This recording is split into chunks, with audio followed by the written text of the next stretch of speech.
All right, I'm continuing the idea of TZITZUM. We were interrupted by the Holy Rain.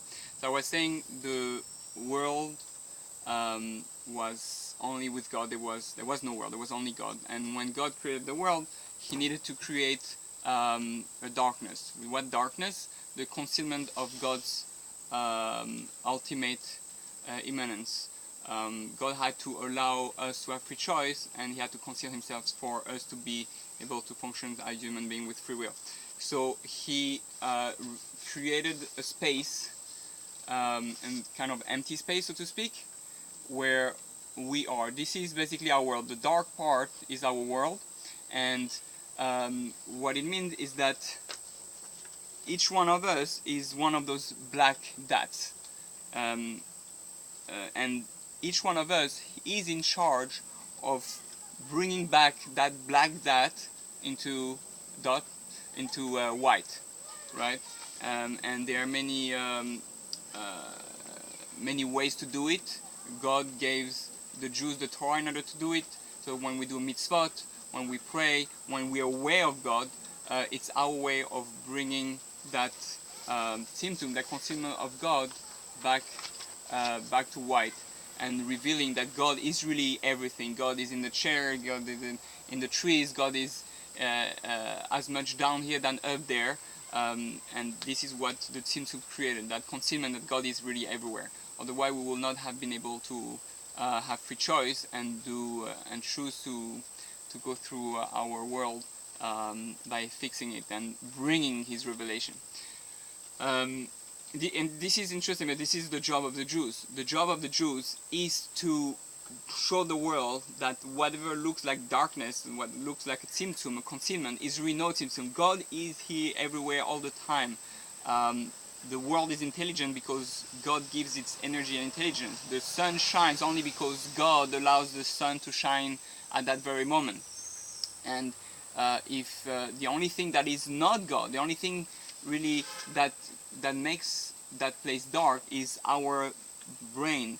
In there, our thought, our consciousness doesn't allow us to see God directly. If we see God directly, there'll be no free choice anymore. We'll see God in front of us, there'll be no choice to do anything evil. So really the only place where it's dark is in our brain.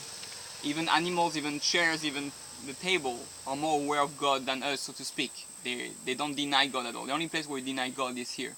So the Kabbalah is here to reveal that, really, how God create that system of concealment, and how we have the power to bring that light back.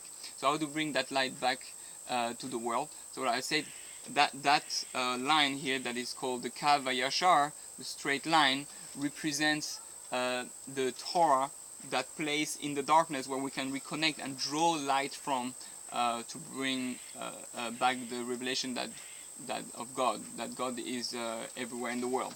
So through the Torah is the most powerful tool to do that. When we learn our words, and we'll speak about that later, our word bring light and more revelation to the world.